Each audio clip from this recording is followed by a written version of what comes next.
So the first three sections of Chapter 7 talked about shifting, translating functions, left, right, up, down.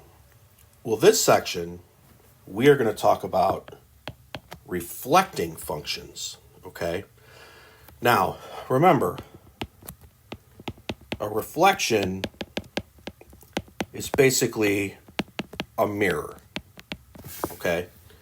So there's two things that can happen. One, you get it if there's a negative sign in front, you're going to reflect over the x-axis, okay?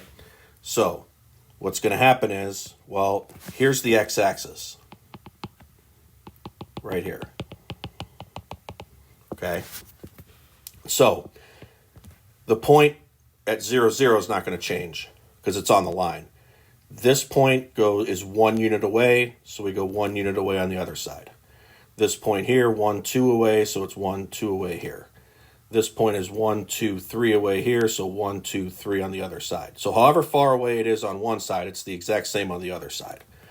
So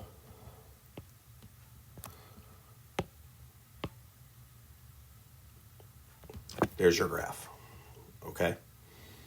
So that's simple, okay? If the negative sign's in front, reflect over the x-axis. Now, if the negative is inside the parentheses or the square root, you're going to reflect over the y-axis. So now, that's the y-axis. So the vertex isn't going to change. Well, it's kind of weird. So this point is 1 unit away from the line, so 1 unit on the other side. Basically, what's going to happen, I mean, if you look at this point, 1, 2 away, 1, 2 away. This point is 1, 2, 3 away, 1, 2, 3 away. Basically, what's going to happen is for this particular graph, it's basically going to reflect onto itself.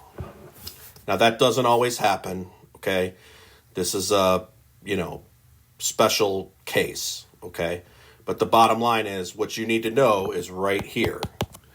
If the negative sign is inside the parentheses or the square root, it goes over the y-axis.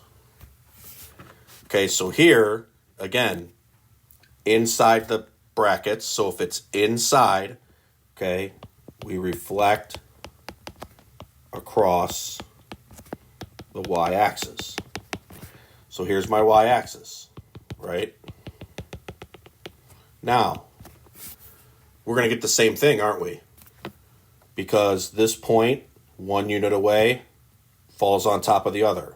This point, 1 unit away, falls on top of the other. And it goes that way for all of these. So, the absolute value graph, if it's reflected over the y-axis, basically reflects onto itself. Again, we're going to have other numbers and other things going on soon that this won't happen. Okay, negatives in front. So reflect across the x-axis. So here's our x-axis. Okay. So this point, 1 unit away, so 1 unit below. This point, 1 unit below, so now we go 1 above.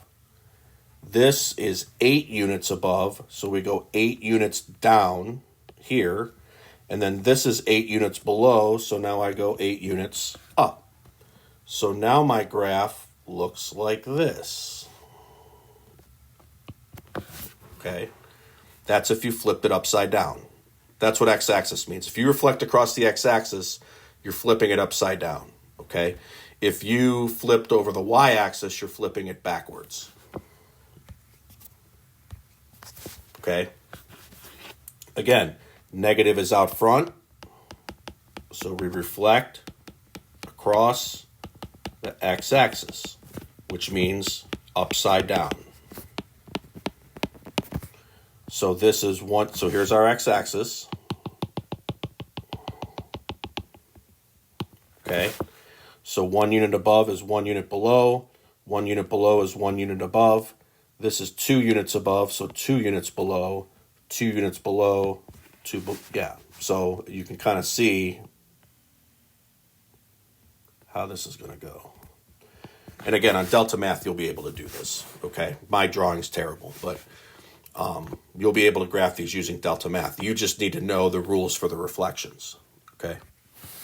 And then finally, we have the minus out front, again, so we reflect across the x-axis. So this point is now, so here's our x-axis. So everything up here is the same number below. So this point here is 1, 2, 3, 4 units above. So 1, 2, 3, 4 units below. This point is 8 units above. So now it is 8 units below.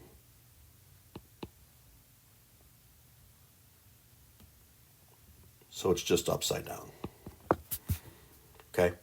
So that's reflections. And that all has to do with wherever the negative sign is. That tells you where to reflect.